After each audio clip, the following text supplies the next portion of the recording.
gulay. Ulamin natin. Pitas ako ng aking gulay ngayon.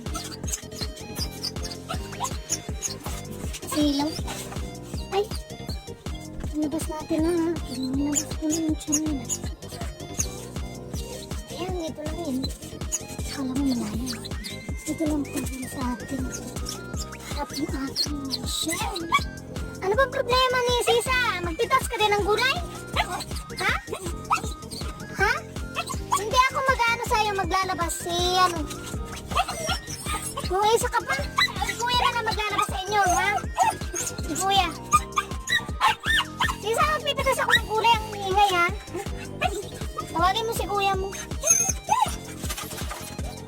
May sarado pa pala yung ilaw, hindi pa pala nabas na yung ilaw dito sa labas. Oh. Ayan na, nasa